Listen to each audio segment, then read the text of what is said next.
Okay, so it's TLB time again with me, Kim, today, because I'm trying some stuff with our recording program, so I'm doing this myself. First pick the mocks, and here I'm looking at the signet, and start with the artifact mana.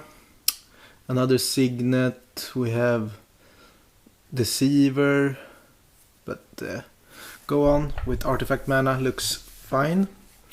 And here we have the archive. We see some red burn spells, some lands. Ritual is more storm, Gush is more storm. But I guess I could go on the theme of artifact mana, see where it leads. Here, I guess there's lands, some more aggressive cards. Yeah, we see a lot of, here's the Fire Blast. See a lot of good red spells, aggressive spells. So maybe we're just supposed to be take a land here, but maybe we're supposed to move into red, I don't know. Winter Orb could be fine together with the artifact mana. Gideon is not as good here. Moat, if we're going prison style. Gideon, if you can lock your opponent down, I guess you can hit him down with Gideon pretty fast. Don't think Spellskite is that good to main. Maybe moating. Here we have the disc, which is a bit awkward with all our permanents, but don't see much else in this pack. So looks very artifact based, but it looked also like maybe we were getting past a lot of red burn spells, so that might be something. Here's the Smash Wheeling. It's good against us, so I guess I'll pick it up. Ooh, the Vortex Wield and the Boros Charm. Maybe it's time to actually abandon this and move into red. The Vortex is one of the... and a good 1-drop too. And the Fire Blast. Okay, so the red is super open. Might actually be time to try the red deck out. The mono red decks is one of the best archetypes, really. When everyone else is trying to assemble big stuff and do combos and shenanigans, if they stumble a bit, the red deck wins. The red deck just punishes them with a low curve, a lot of reach with the burn spells, and even when you're tapped out you can Fire Blast them for 4. The Sulfuric Vortex puts on a clock that's really hard to deal with. So I think it's one of the top decks actually, if you get it together. So we'll see, not much red here though. I guess it's taking a boring land. We will probably want to be able to splash white. But presumably it will be mostly mono red here. It just seemed very open during the first pack, since we wheeled the Sulfuric Vortex. If someone else was the mono red deck, they would almost certainly have taken the Vortex, at least on the wheel. Oh, here's the Shrine. That's another good mono red strategy card. It just builds up for a lethal blowout later, so together with the Vortex I think it's very powerful. It's like a double clock. Here we have Lightning Bolt and Grim Lavamancer. But the bolt is not likely to wheel, since everyone else that's playing red or red-blue or something will also take the bolt. Okay. Ancient Grudge can be fine against all the artifacts, and it also shoots them for 3, so it's a good card.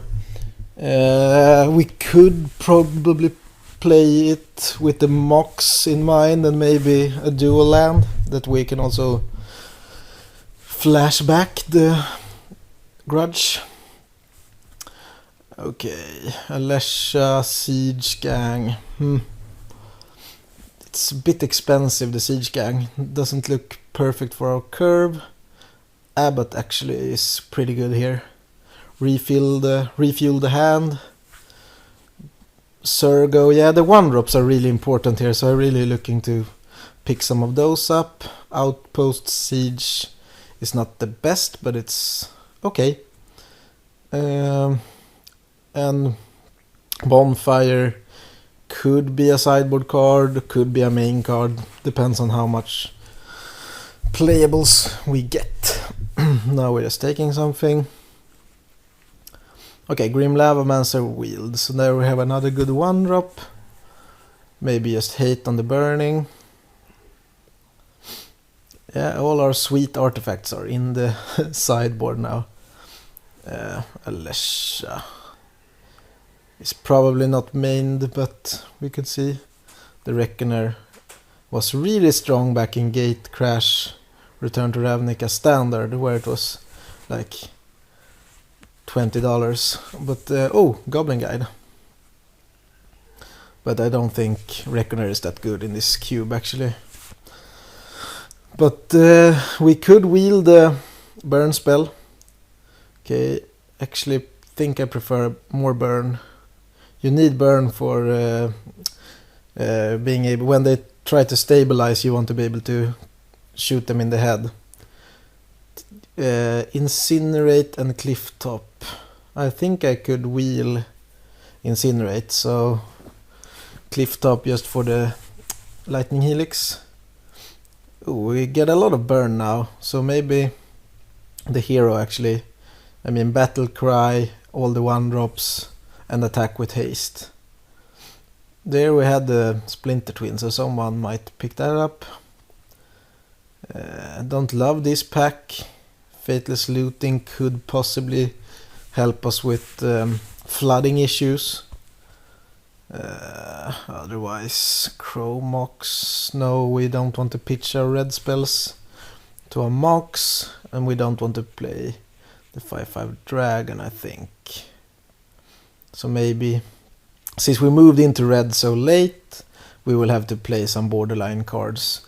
Here I think Hellrider is the pick.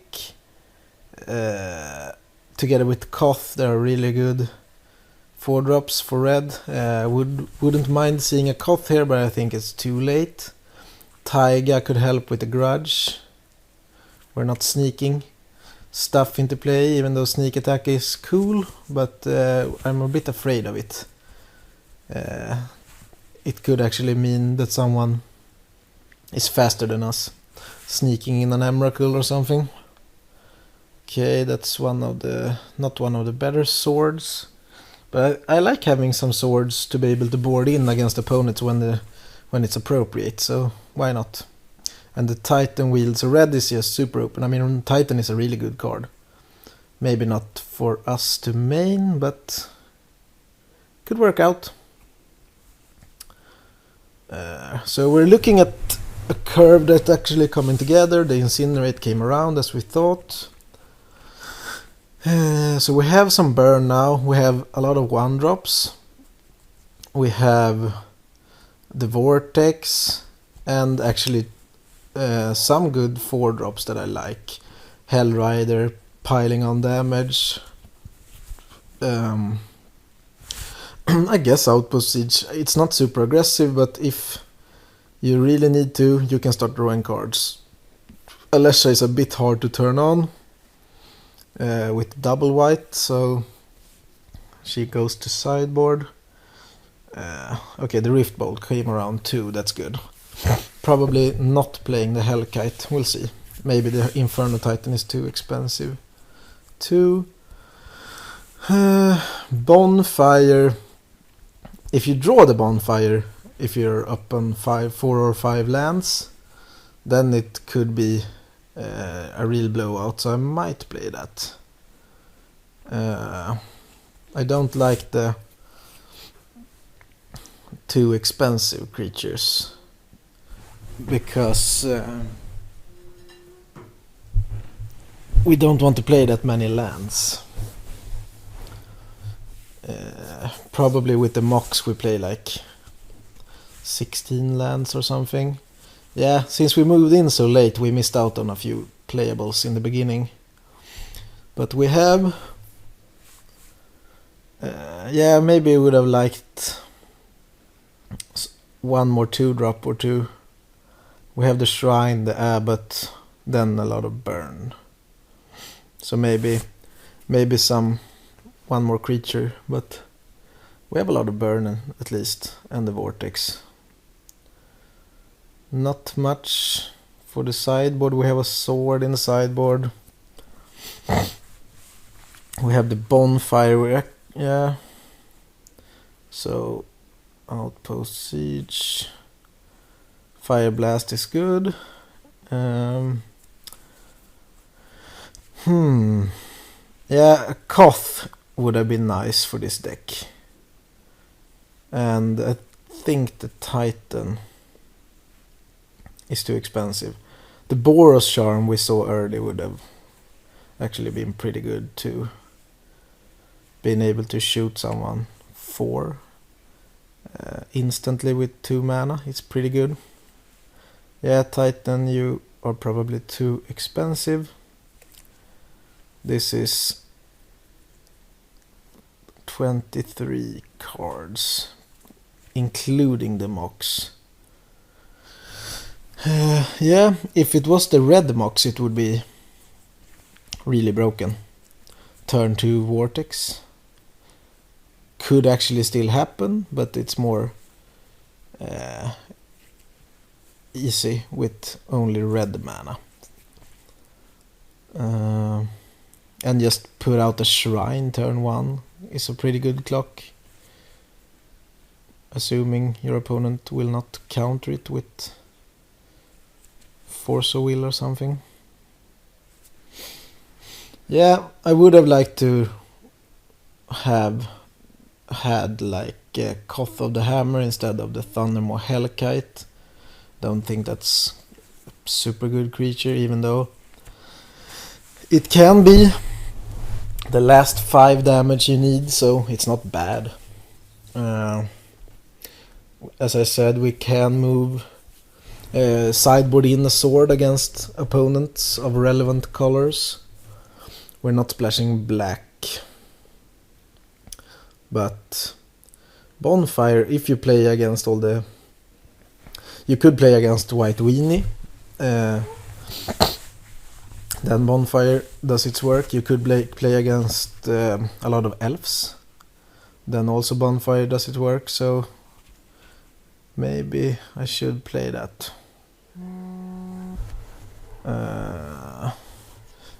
I mean, Miracling